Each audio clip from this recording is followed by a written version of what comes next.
Good evening, I'm Ces Orenia Drilon. I'm Pauline Verzosa. And I'm Sean Yao. The big stories tonight. President Bongbong Marcos is virtually inoculated for ouster by way of Congress at least for 1 year. That's after 2 impeachment complaints against him were declared insufficient in substance. And leadership change at the upper chamber averted today. Senate President Tito Soto says that's the doing of the majority bloc, who even capped the foiling of the reported coup in a playful way. And the presidential son wants to scrap the Philippine travel tax, which the tourism department says is now in the hands of lawmakers. The impeachment complaint of De Jesus, insufficient in substance. The chair declares the Masa et al. Impeachment complaint insufficient in substance. So malinaw po, mukhang desidido talaga ang komite na patayin na sa yugtong ito pa lamang ang complaint. The House Committee on Justice has dismissed the 2 impeachment complaints against President Bongbong Marcos. That's by declaring the complaints not sufficient in substance. This officially triggers the rule barring further ouster moves against Marcos for 1 year via Congress. Mobile journalist Amy Atienza has tonight's big story. For 1 year, no impeachment complaint can be filed against President Bongbong Marcos. That's after the 2 impeachment complaints against him were dismissed at the committee level on February 4. Coincidentally, this is the eve of the first anniversary of his estranged Vice President Sara Duterte's impeachment by the House of Representatives. That happened on February 5, 2025. Fast forward to 2026, Wednesday, the ouster move against President Marcos by way of Congress did not even reach plenary. The impeachment complaint of De Jesus, insufficient in substance. The chair declares the Masa et al. Impeachment complaint insufficient in substance. Insufficient in substance. This simply means that the 2 complainants were not able to prove that the president committed an impeachable offense. The first complaint was filed by Attorney Andre De Jesus and endorsed by Pusong Pinoy Party List Representative Jet Nisay. An overwhelming 42 voted against it moving forward, while 1 voted against, while 1 abstained. PhilHealth grounds for the first complaint include the unconstitutional transfer of almost 90 billion pesos in excess of PhilHealth funds to the National Treasury. But during Tuesday's debate at the House Justice Committee, lawmakers argued that the grounds were based on hearsay and media reports and that the complainant lacked personal knowledge of them. Wednesday's deliberations were as heated at one point. That's when the panel discussed the second impeachment complaint filed by Bayan and the Makabayan bloc of the lower chamber. 3 acts of betrayal of public trust were cited as grounds. But minority leaders pointed to the third as the most impeachable offense, that Marcos was allegedly involved in kickbacks and insertions in the national budget. To one minority congressman, this is a clear betrayal of public trust. Though this will need a former Congressman Zaldico, the former Appropriations Committee chair, to personally testify and prove it. Given that standard, that these allegations are assumed to be true, the complaint, insofar as the third ground is concerned, does satisfy the threshold standard of sufficiency in substance. It's direct personal involvement in budgetary insertions and kickbacks schemes. Sa tingin ko po, itong third ground ang pinakamalakas. Justice Committee Vice Chair Keith Flores dangled the legal requirement that impeachment complainants should have personal knowledge of their accusations. But we have to go back to the verification again, Madam Chair, that the information contained in the impeachment complaint must be true and correct based on their personal knowledge and on authentic documents. We already know that former Congressman Zaldico is not here. In the end, the motion to declare the second impeachment complaint sufficient in substance lost with only 7 affirmative votes and 39 noes. Of course, the Makabayan bloc was dismayed by the turnout. They believe the Justice Committee's decision was rushed, with some congressmen sounding like they're lawyering for President Marcos. Napakahusay na pagpaliwanag po ng ibang mga kasamahan natin, tulad ni na Congressman Irice, ni Congresswoman Laila de Lima, Congressman Chel Jokno. Malinaw na sa batayan na yan ay sufficient in substance ang complaint at dapat tumuloy sa susunod na yugto. So malinaw po, mukhang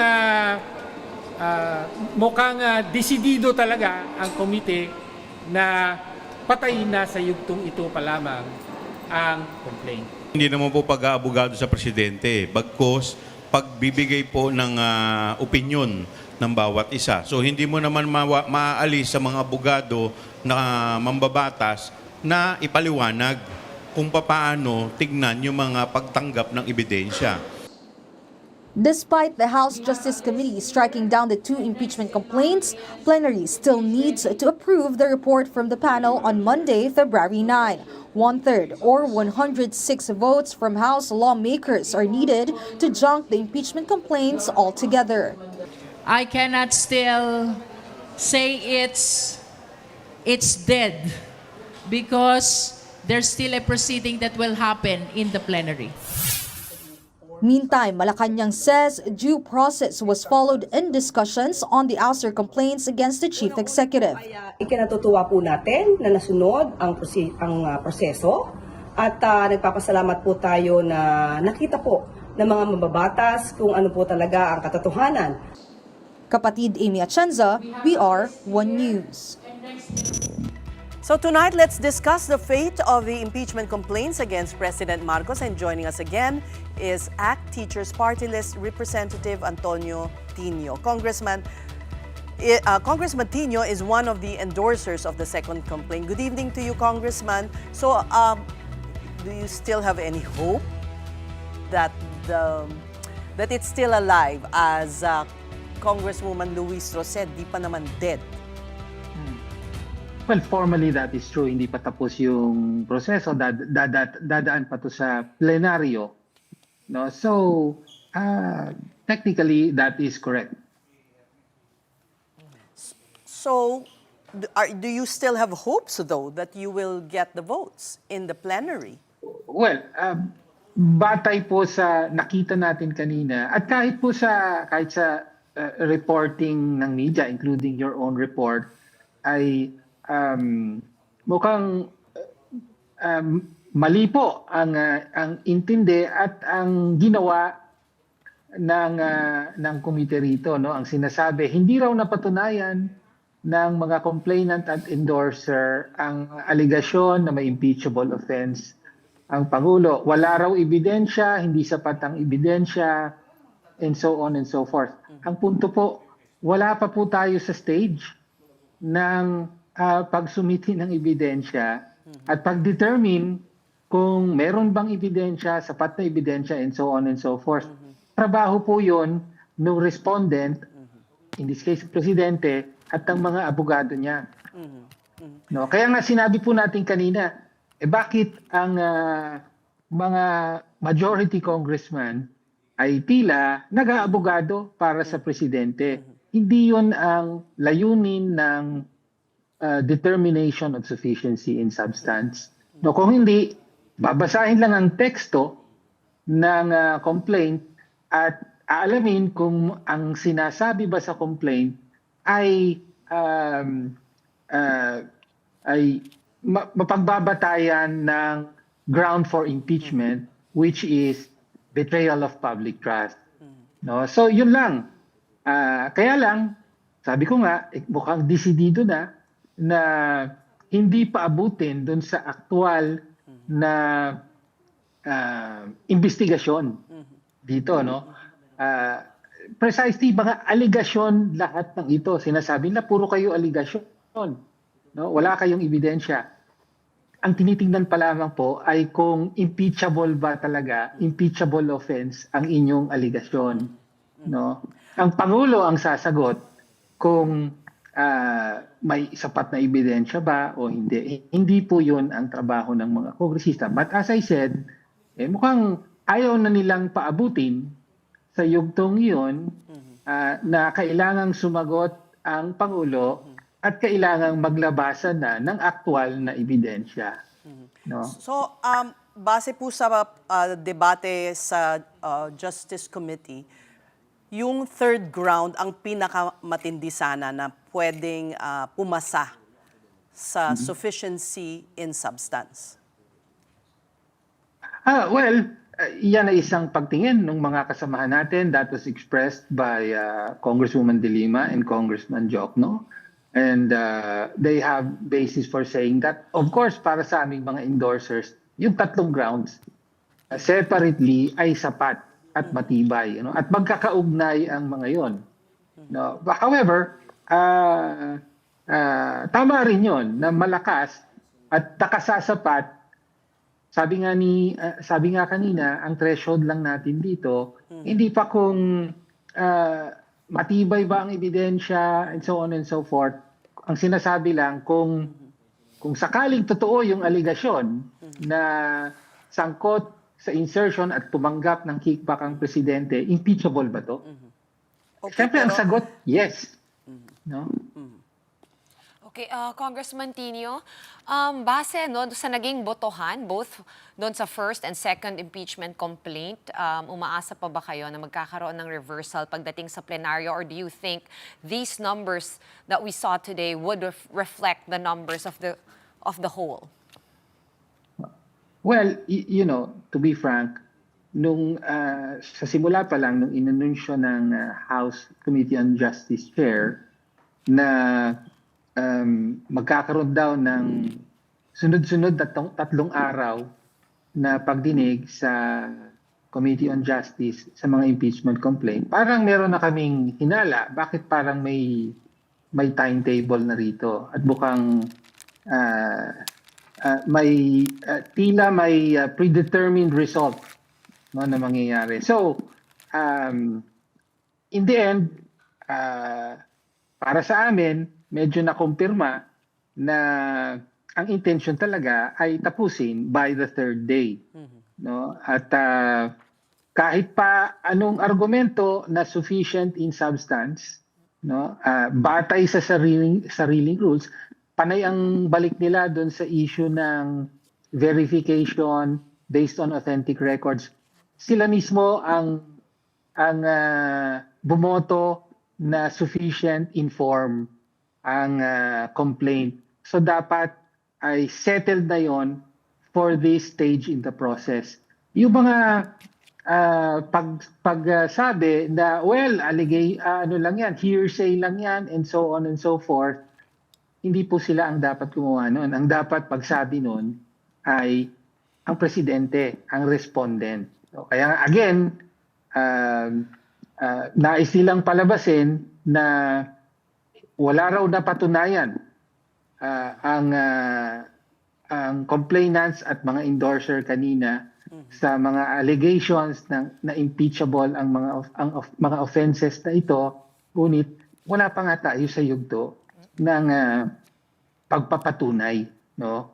Ngunit hindi na pinaabot doon. Sabi nga ni Congresswoman Luistro, who's the chairwoman of the Justice Committee, this should be grounded on facts and not suspicion or politics. Pero hindi po ba very political exercise ang impeachment to begin with? Do you find any irony in that statement? Yeah, it should be grounded in facts, and I think hindi lang kami ang nagsabi, kung hindi ang ibang mga kasamahan natin na may sapat-sapat na facts na pinagbatayan ang mga aligasyon. No, ngunit diyan pumapasok ang politika. No, so hindi ba kakaila na in the end ang desisyon ay ibabatay sa numero ng boto, kaya the majority delivered as expected, which is to deny sufficiency in substance, even though napakalinaw naman na merong recitation of facts constituting betrayal of public trust, at dapat tumuloy ito sa aktwal na pagdinig, no, sa mga kung totoo nga ba o hindi ang mga Okay. ito, pero hindi na pinaabot doon. Congressman, mukhang tapos na naman ang boxing. Alam na natin yan. Yun din ang mangyayari sa plenaryo. Mhm. Ano ba, panghuli na lang, ano ba ang na-achieve ninyo sa paghain ng impeachment complaint na ito? What have you achieved?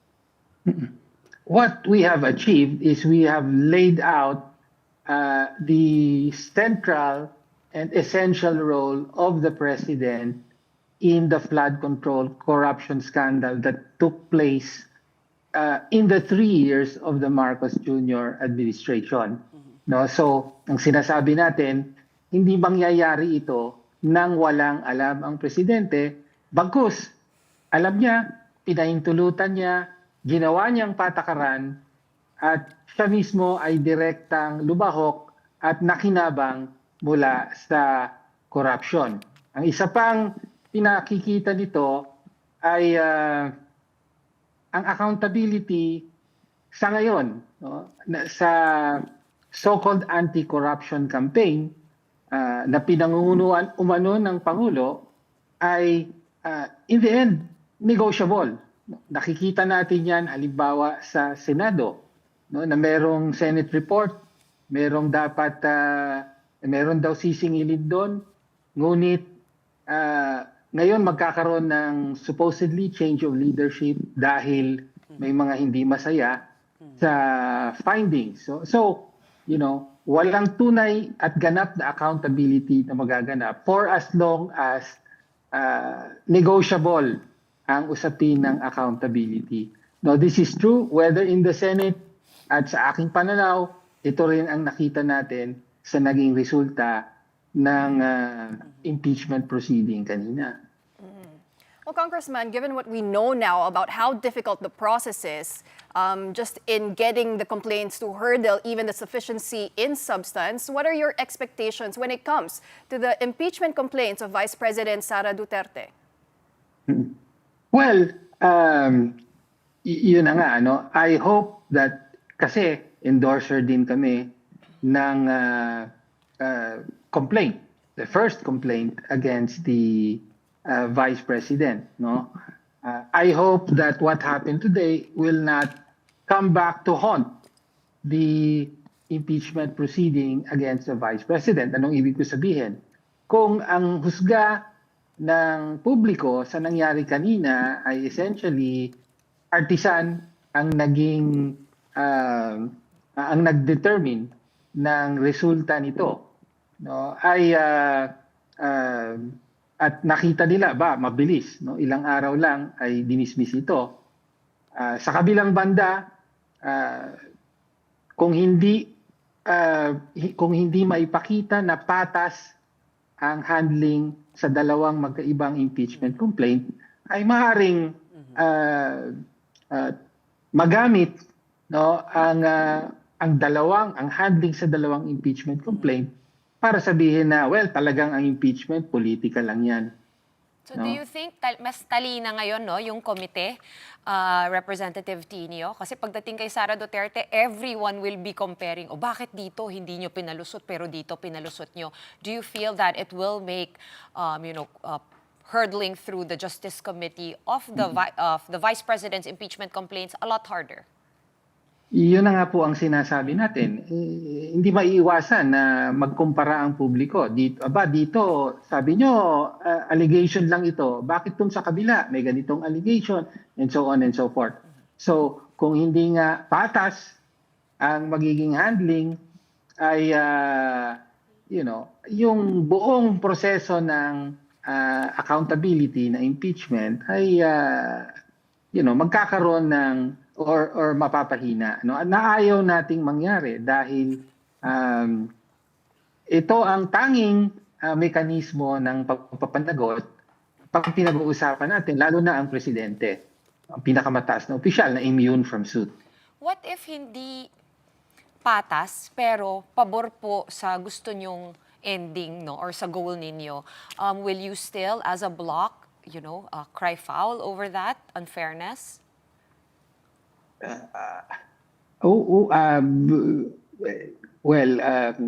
po, speculative, No? Hindi klaro kung anong ibig sabihin ng hindi patas. Pero kung talagang lantad na lantad yung pagiging hindi patas, ay magiging malinaw na hindi katanggap-tanggap ang proseso. Walang credibility ang proseso. No, so hindi natin gusto 'yan, di ba? In the same way na yan nga ang problema ngayon sa anti-corruption campaign ng Malacanang ni Pangulong Marcos, no? At tingin nila selective, no? Tingin nila merong ilang dinidiinan pero yung mga tunay na malalaking isda pinoprotektahan, no? So, ganun din ang sinasabi natin dito sa impeachment process, no? Yung executive, ang pangulo mismo at yung mga pinakamalapit sa kanya, executive secretary, mga undersecretary na pinangalanan ng mga whistleblowers, hanggang ngayon hindi pinapaharap sa anumang investigasyon. No? So, yan ang problema ngayon ng buong anti-corruption campaign. No? Walang tiwala sa Blue Ribbon Committee. Ayun, naki-question na ngayon. May findings. Bakit papangatawanan ba nila ito? Matagal nang may question sa ICI. No, nag-resign pa nga ang 2 sa 3 commissioner at 3 miyembro nito. At may question din sa ombudsman, no, dahil bakit ilan lang ang nadidiinan, nasaan yung malalaking isda, and so on and so forth.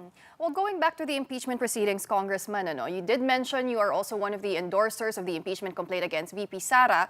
Kayo po ba ay mas confident sa complaint na ito kumpara doon sa naging complaint against President Marcos? Would you have evidence this time to hurdle sufficiency in form and substance? Kasi nilinaw din ni Representative De Lima, ang kailangan talaga dyan is there should be a nexus between the specific acts and the impeachable offense charged. Are you confident you will be able to establish that? We were confident and are confident na sapat-sapat na na-establish yung batayan at saka yung nexus na sinasabi. Yung koneksyon ng mga ginawa ng Pangulo at saka yung impeachable ground na betrayal of public trust. Ganon din sa Vice Presidente.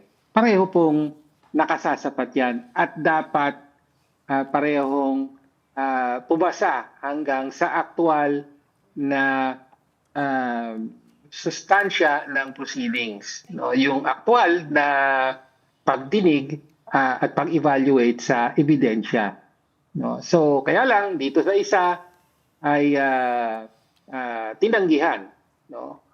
Dito sa Vice Presidente, well, kung pagbabatayan natin na yung nakaraan na nakakuha ng more than 2/3 ng mayorya, ay tingin ko nandyan pa rin ang bilang, may bilang pa rin dyan, no? Kung bilang lang ang pag-uusapan. Pero kung sa aktual na nilalaman ng impeachment complaint, parehong nakasasapat ang mga ito. All right, we thank you for joining the big story. ACT Teachers Party List Representative Antonio Tino.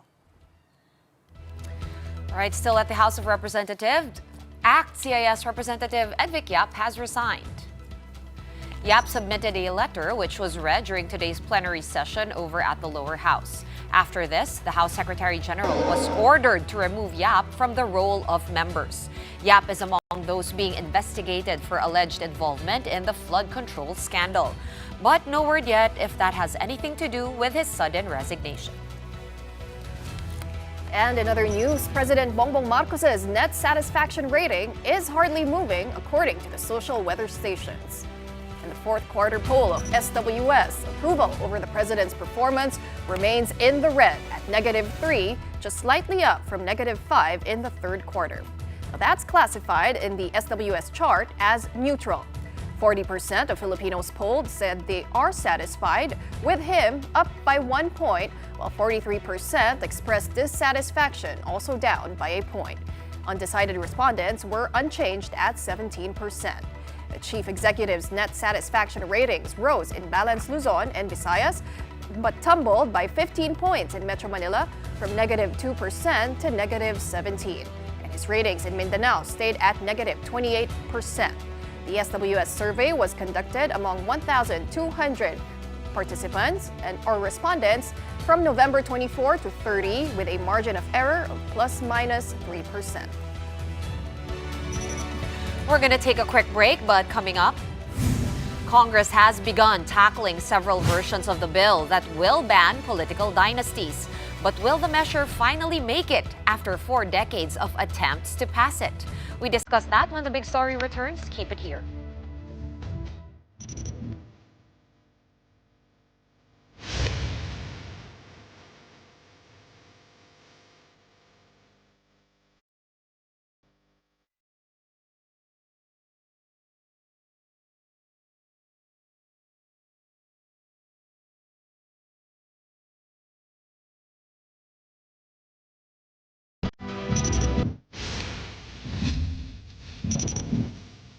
Welcome back to the big story. The Senate Committee on Electoral Reforms under its new chair, Senator Risa Ontiveros, has started tackling 6 versions of the anti-political dynasty bill.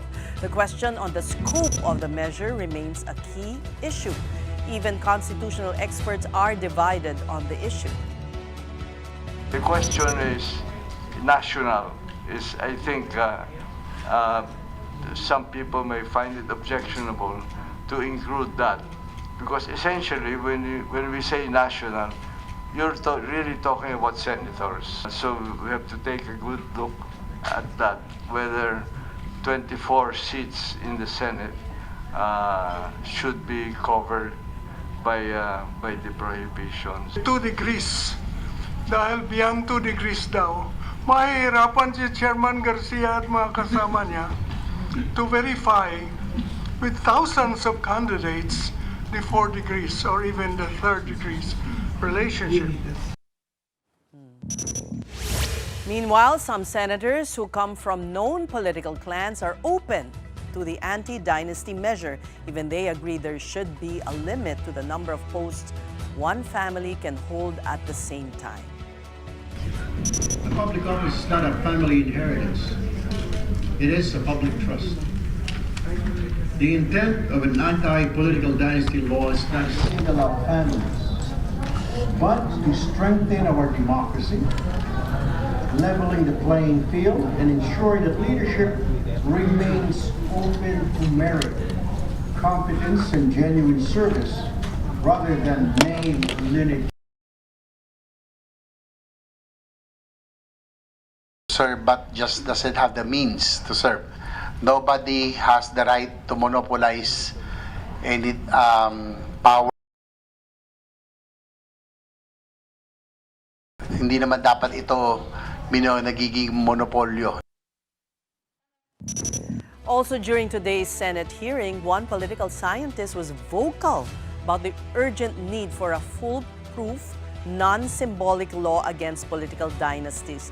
And we have with him tonight Dr. Julio Tihanqui is also a co-convener of the Anti-Dynasty Network. Welcome to the big story. You mentioned that you've been studying this for 26 years, but it's been almost 4 decades since we passed since the Constitution was enacted. Yes. Thank you for having me tonight, and it's good to be back here at the big story. And just recently we commemorated Constitution Day, Feb 2, right? And it's been 39 years since we passed the 1987 Constitution. Yeah, 39 years. 39 4 decades years. na. And hence, it's been 39 years since the Constitution mandated that the state shall guarantee equal opportunities for public service and prohibit political dynasties as defined by law. And it's been 39 years since then, and we still have not seen any semblance of this law. But of course, as I mentioned to you earlier, I've been studying this topic for 25 years already. This was the topic of my doctoral dissertation. So, but where are we right now? No? There have been several efforts to pass this. No? And the first effort was right after the promulgation of the Constitution in 1987. Then Senator Tito Ginggona passed the first bill proposing the passage of the anti-dynasty law. it died there. No? So, and then fast forward during the time of Pinoy, no? That was the perfect time because Pinoy promised in his platform that he will push for reforms, right?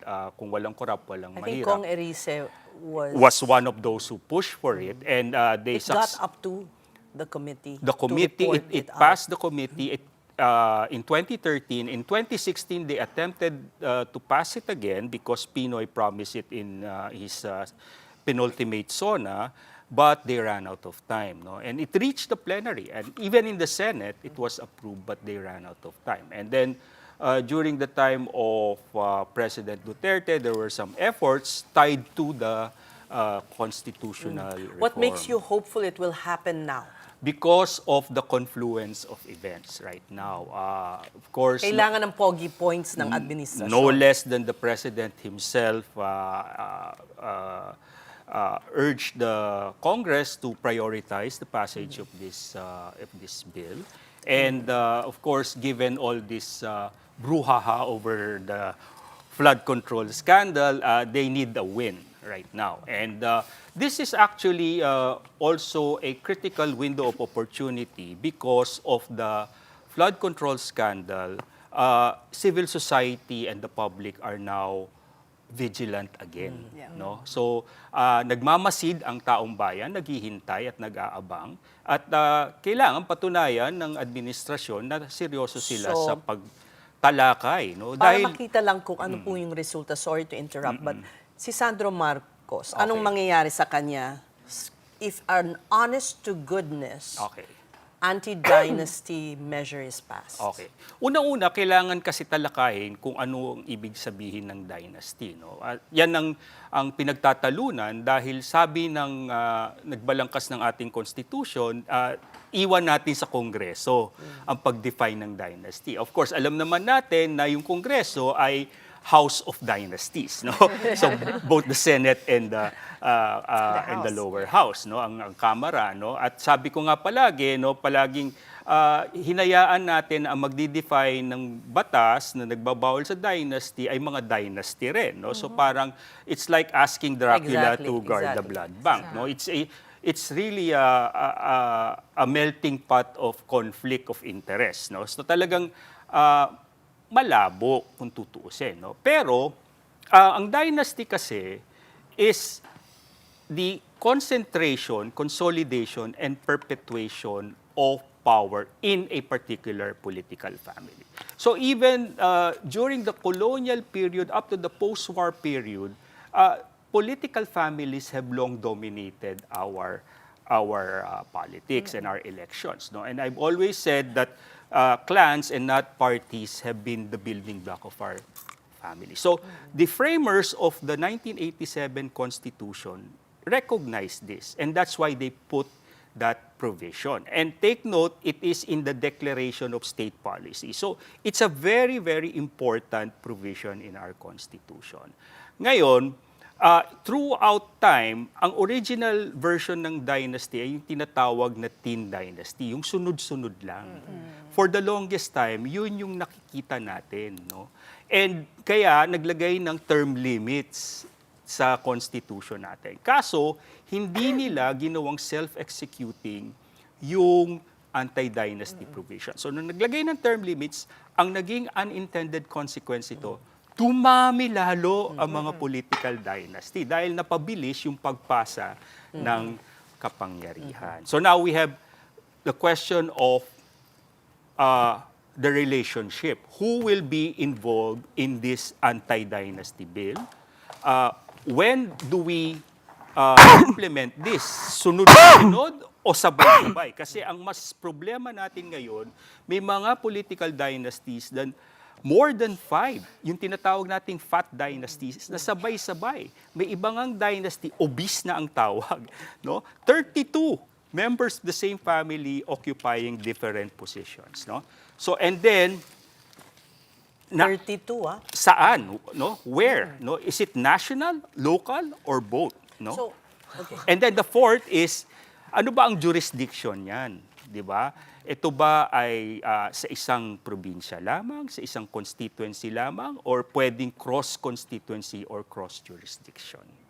So, paano nga? Okay. Paano nga, no? Ngayon, there are 29 bills, no? So, dito rin nakikita natin na mukhang there's something going on, no? Dahil mismong mga Some of those bills are actually, they say, Trojan horses.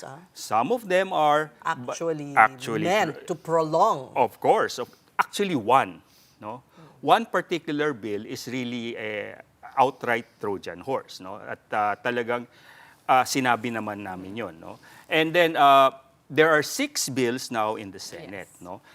The mere fact na pinag-uusapan to, last week nagsimula na rin ang hearing sa lower house in the committee headed by Chairman Sia Alonto Adjong, no? And you can sense that there is some interest, no? May minimum and maximum, no? Ang minimum, there are some members of political dynasties who are willing to accept, no? A passable, Wow, may concession pa. passable, practicable anti-dynasty law up to the 2nd degree.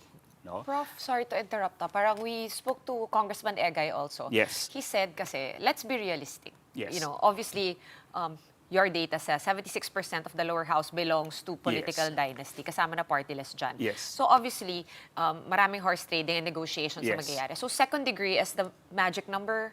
2nd degree is the acceptable number, no, for most, no. In fact, meron nga dyan ayaw no. Gusto nga nila lang, 1st degree lang, no. So hanggang magulang lang at anak, no. Yung 2nd degree kasi hanggang kapatid yan, no. So pero ang maximum demand, no, and at this point kasi Demand. demand ng civil society. Okay. no? Akala ko naman demand nila. Demand ng Natin. civil society, demand ng taong bayan, demand ng mga akademikong katulad ko na pinag-aralan to, at demand din, imagine, nagbuo kami ng isang multisectoral group na nilaunch namin last year, yung Anti-Dynasty Network, in which academics, professionals, students, and the youth, and members of political dynasties, no, form this multisectoral group, and we are now lobbying and strongly advocating for the maximum Which is? position. First, dapat up to the 4th degree, no.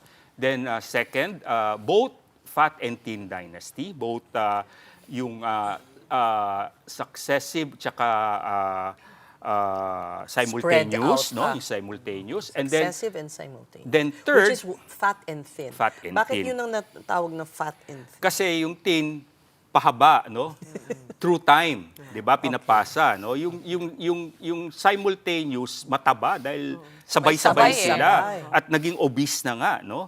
Sobrang dami na, no? 12 more than 5. More than 5, no? So and Which then exists here. of course, no?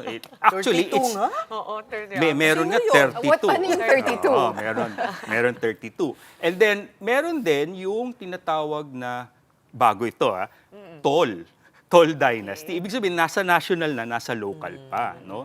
And then, actually, doon sa 2nd degree, okay, sige, ang ideal is the 4th. Pero actually, hindi naman yung relationship ang problema. Ang problema, yung tinatawag na cross-constituency. Halimbawa, sa isang probinsya, yung governor, asawa ni congressman, tapos yung anak ay mayor, di ba? Nawawala yung checks and balances. Biro mo, naghahapunan sila, pinag-uusapan yung budget. Okay. Di ba? So, yung accountability tsaka yung conflict of interest. Oo nga. So, saan yun nasa Yun fat, yung nasa fat siya o thin? both, Yung ganun. no? Both, no? Actually, It's nasa fat, actually it's more fat and fat. tall. It's fat and tall, no? So ang kailangan tutukan ng pansin really is yung cross constituency, no? At isa pa yung Parang mahirap rin talaga i-legislate, ano? Oo, pero ang kagandahan nito, no, yung chair naman ng House Committee ay bukas, no, at talagang dinidebate nila. And you can sense it. I was there last week. Earlier this morning, I was at the Senate hearing, and they're seriously considering this. At the same time, may Is there any country that we can Okay. that has done this? Yes. And it's really strange that we have to legislate. It's like barring something that is bad. Okay. 'Di ba? Parang Okay. I don't know. Kasi Anyway. una dun sa examples, no, usually we find similar legislation and regulation in Latin American countries, Costa Rica, in Honduras, and it worked. Brazil, no, it worked, no, and take note na Latin American countries similar yung Very politika similar. sa atin, no, Yeah. so talagang meron na siya sa Latin America, sa Honduras, sa Brazil, no, Costa Rica, it worked. Last point, it's like the free market, no? If there's a monopoly, an oligopoly in the free market, it's a failure of the market, right? So ang talo diyan yung consumers. Same in our politics, no? Pag ang may dynastiya, it's like a failure of the political market. So we need some form of an antitrust regulation, and this is it. Okay. So ganun 'yun. Yes. Para sa negosyo. Yes. And negosyo din naman para sa kanila. Parang negosyo nga May regulator kasi na. Okay, just one final question for me, Dr. Julio. July na lang. July, Dr. July. Yes. Pasig City passed Resolution Yes. 232-2025 urging Congress to prioritize an anti-dynasty bill. What's the Yes. significance of that, Yes, having an LGU? I was there. Yeah. I was also a resource person there. And kakaiba kasi one of our lead conveners in our anti-dynasty network is no less than Pasig Mayor Vico Soto, no? And other members of political families, no? And kakaiba itong nangyari sa Pasig kasi for the first time LGU ang nagtutulak. Bawal lang silang magpasa ng sarili nilang anti-dynasty law. So ang pinasa nila ay isang resolusyon urging national government and Congress to pass the anti-dynasty law. And hopefully, at ngayon lang ako nakakita na isang buong konseho, council na very enthusiastic na nagsusupport nito. And sana tularan sila ng ibang LGUs. So which means if a real bill measure is passed, Sandro Marcos can no longer run. Yes. Yes. Kaya nga importante So in the rin, real ilagay world, doon will yung- that happen? In the real world, honestly. Well, hope springs eternal, says, no? And what we have is really cautious optimism. The key here is public vigilance and support, no? Kaya lahat po ng interesado sa isyung to, sana'y tulungan kami na itulak ito at bantayan natin na hindi sila magpapasa ng pechi-pechi lang na anti-dynasty. Actually, yan, nangyayari sa bahay kami, no? Pagdating doon, biglang na-water down. So, Yes. mabantayan natin. Yes. Well, we wanted to pick your brains for one last. Okay. The political scenario Okay, now. sure. There might be a coup in the Senate. Yes. The leaking of this Yes. Blue Ribbon partial report. Yes. Parang there's a lot of bumbling Yeah. that's happening. Yeah, this is all, of course, expected, no? Given the fact that this first quarter will determine whether this administration will be in control of the narrative or whether it will eventually become a lame duck presidency. And of course, this is also a last opportunity for the Duterte opposition to really ensure that the impeachment will not knock out the vice president. So it's all expected, no? The power play in the Senate this afternoon, and then all You were this there. maneuvering. I was there. Yes. So what did you make of it? Yeah, it's expected. We've been hearing, alam nyo naman dito sa Pilipinas, walang naitatagong sikreto. So last Ganun week ba? pa lang, Di sana alam na nila kung sino yung nasa likod nitong flood control scam na yan. ay, alam naman natin. Alam naman So, open natin, secret. sis. Oo. Ayaw lang nilang, no. So alam naman natin sino. Pero yun nga, no. So this is all driven by the logic of 2028, no. Kung sino ang mag-survive until 2020, actually matapos tong taon nito until 2027, siya ang llamado for 2020. Okay. Well, okay, the confluence of events might lead to the passage of an Yes. anti-dynasty law. Yun nga yung sinasabi ko, no. now its weakest ang factions of the political elites and the oligarchy. Now is the time to Now's strike. the time to Yeah. strike kasi hindi na magyayari ito ulit. So thank you, Yes. Knight July Tiang. Thank Parang you. away ng ano House of Dragons, ganyan. Game of Thrones. We thank you for talking to us. Thank you. Thank you. All right, moving on to other news now. Should Filipinos keep being taxed for travel? House Majority Leader Sandro Marcos doesn't think so, and this is why he filed a bill seeking the immediate abolition of that levy. The travel tax, first imposed by President Ferdinand Marcos Sr. and amended under the Tourism Act of 2009, now charges 2,700 pesos for first-class passengers and 1,620 pesos for economy-class passengers, with discounts for dependents and seniors. Only OFWs are exempted from such charge. Congressman Marcos says the tax has become a burden to Filipinos who need to travel for business or who simply want to go on vacation. For families, Marcos noted, this tax quickly adds up. Maintaining the travel tax, he says, runs counter to regional commitments aimed at easing movement within Southeast Asia. But what happens to government agencies that benefit from travel tax collections? Marcos's bill takes care of it by shifting funding from the national budget. Currently, the Tourism Infrastructure and Enterprise Zone Authority, or TIEZA, gets 50% share of total travel tax collections, while the Commission on Higher Education gets 40% and the National Commission for Culture 10%. Tourism Secretary Cristina Frasco, however, expressed reservation on the proposed bill. The deprived fund for tourism infrastructure, which comes from travel taxes, then we will not have any hope of improvement as far as tourism infra is concerned. We then leave it to the wisdom of both houses of Congress as to whether or not they will continue the travel tax. Speaking of Secretary Frasco, the Tourism Secretary says she has ordered a halt to the production of DOT materials that bear her image. She has likewise asked tourism offices and LGUs to take these down. Yesterday, Senator Raffy Tulfo called out Frasco on why her photo often appears in DOT campaign materials. Frasco dismissed the allegations, explaining that her visibility stems from work and not self-promotion. I've actually already issued an order to our regional offices that, as far as we are concerned in the DOT, to, number one, take down any material that may bear my image. Number two, to not produce any material that may bear my image. And number three, if we could request our LGUs just so to take this issue of such small importance out as a distraction. We're pausing for another breather, but after that, amid raging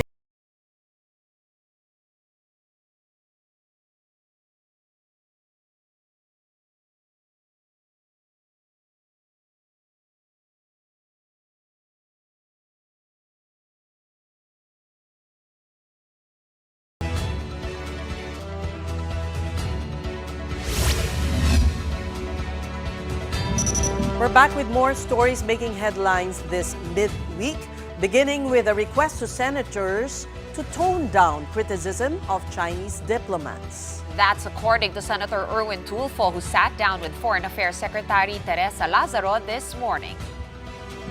Senator Tulfo said he will ask his colleagues to take it easy on the rhetoric against Beijing on the issue of the West Philippine Sea.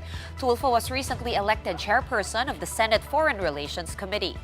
The senator said the tussle between the Chinese embassy and Philippine officials are complicating negotiations to creating a code of conduct in the South China Sea. Meantime, contractor couple Sara and Curly Discaya will face 2 tax evasion cases. The Justice Department found prima facie evidence that the Discayas evaded their income taxes in 2020 and 2021. Likewise, the couple allegedly provided incorrect information in their income tax returns. The DOJ already dismissed 3 other complaints against the Discayas involving excise taxes on their luxury cars. And at the House of Representatives, lawmakers voted to suspend again Cavite Congressman Kiko Barzaga, who just returned to work today. he will not be receiving salary or benefits for the next 60 days. 238 congressmen voted in favor of the Ethics Committee's recommendation to suspend Barzaga anew due to his, quote, repeated escalating misconduct while on his first suspension. 10 lawmakers voted against, while 9 abstained. In a statement, Barzaga said he is okay with the House expelling him altogether as long as his colleagues resolve the cost of living issues besetting Filipinos. And finally, checking in on the weather, Tropical Depression Bashang was last spotted 655 kilometers east of Hinatuan in Surigao del Sur. It is packing winds of 55 kilometers per hour and gustiness of up to 70 kph. Bashang is moving westward with a speed of 15 kilometers per hour. And it is expected to intensify to a tropical storm and make landfall or initial landfall over eastern Mindanao between Thursday evening or early Friday morning. Bashang will weaken into a low-pressure area by Sunday as it reaches the coastal waters of the Kalayaan Islands.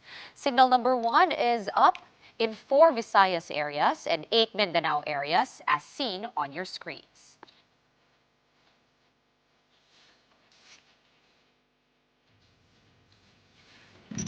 The Senate coup quashed.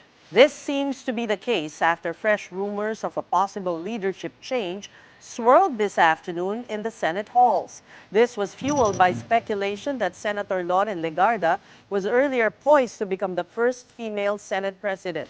Majority senators held a lengthy caucus with Senate President Tito Soto supposedly to talk about the Blue Ribbon Committee's draft report on the flood control scandal.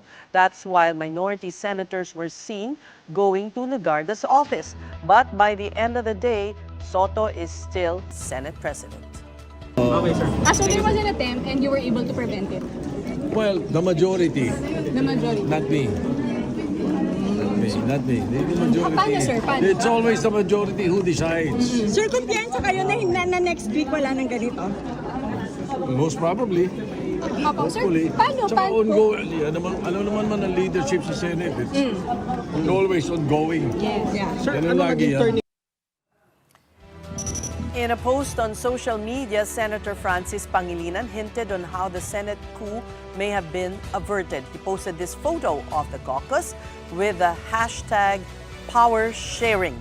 Soto has confirmed later today that Legarda will take over as Senate President before the 20th Congress ends in June 2028. Para to isihin, para hindi na. Sir yun? Hanggang kailan? Wala pa nasabi. Towards the end of the term. Towards the end of the term. Parang yun yung usapan kanina. Ano lang, lunch talk. Para daw all's when it ends when. Still at the Senate, our big picture tonight is the upper chamber's majority bloc. Now, is this them just having some fun? Thank you very much, Madam President. Madam President, nice to see you on the yes, session resumed already, right, Madam President? Yes, session is resumed. Thank you, Madam President. Madam President, I move that we adjourn session until 3 o'clock in the afternoon, Monday, February 9, 2026. I so move, Mr. President. Madam President. Any objections? I don't see the minority here, only the majority. This is also in cooperation with the minority. With the minority. They know that yes. we're going to adjourn early. No objections heard. Session is adjourned until Monday, February 9, 2026.